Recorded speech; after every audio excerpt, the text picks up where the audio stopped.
Vinicius junior কি Real Madrid ছাড়বে? Saudi লিগে যাচ্ছে ভিনিসিয়াস। রিয়াল মাদ্রিদ ছাড়লে কি ভিনির কেরিয়ারও নেইমারের মতো পূর্ণতা পাবে না? মাদ্রিদের হয়ে তার শুরুটা একেবারেই ভালো হয়েছিল না। এত বাজে খেলতো সে সময় যে মাদ্রিদ আর ব্রাজিলের ফ্যানরাই ভিনিকে নিয়ে ট্রল করত। কিন্তু মাদ্রিদের বস পেরেজ কখনোই হাল ছাড়েনি। তিনি সবসময় ভিনিকে গাইড করেছেন। ভিনি জুনিয়র বছর বছর ধরে খেলতে খেলতে মাদ্রিদ দলে সেট হয়েছে আর আজকের ভিনিসিয়াস তৈরি হয়েছে। বর্তমানে ভিনি ফিফার বেস্ট প্লেয়ার। যেই পেরেজ তাকে তৈরি করলো তার সাথে নাকি স্যালারি নিয়ে মনোমালিন্য হয়েছে। ভিনির এতদিন স্যালারি ছিল বছরে 15 মিলিয়ন ইউরো, আর নতুন কন্ট্রাক্টে ভিনি 19 মিলিয়ন স্যালারি চাচ্ছে। এখন অনেকে হয়তো বলবে ভিনি টাকার পিছনে ছুটছে। এটা একদম ভুল, কারণ কিছুদিন আগেই ভিনি সৌদি লিগের 200 মিলিয়ন ইউরো রিজেক্ট করে। ভিনি স্পষ্ট বলেছে তিনি রিয়াল মাদ্রিদের হয়েই কেরিয়ার শেষ করতে চায়। রিয়াল মাদ্রিদে আলাবার মতো প্লেয়ার না খেলে ইনজুরিতে বসে বসেই ভিনির থেকে অনেক বেশি স্যালারি পায়।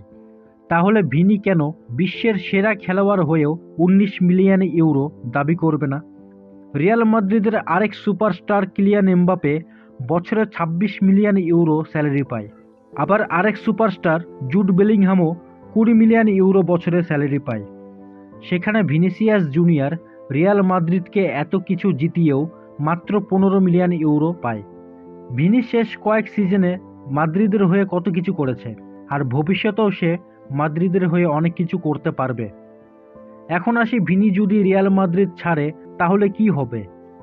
ভিনি মাদ্রিদ ছেড়ে অন্য ক্লাব বা সৌদিতে গেলে সে অনেক বেশি টাকা অর্জন করতে পারবে, কিন্তু মাদ্রিদে থাকলে তার কেরিয়ার যত বড় হবে মাদ্রিদের বাইরে তার অর্ধেকও অর্জন করতে পারবে না।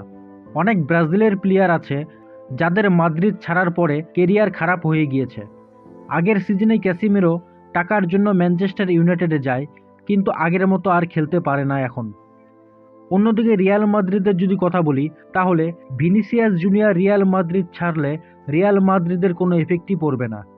রিয়াল মাদ্রিদ এর আগেও অনেক সুপারস্টার প্লেয়ারকে ছেড়ে দিয়েছে, কিন্তু মাদ্রিদ কখনো থেমে থাকেনি। রোনাল্ডো, র্যামোসদের মতো লেজেন্ডরা টপ ফর্মে থাকতেই মাদ্রিদ ছেড়ে দিয়েছিল, তবুও মাদ্রিদ চ্যাম্পিয়ন্স লিগ জিতেছে, লা লিগা জিতেছে।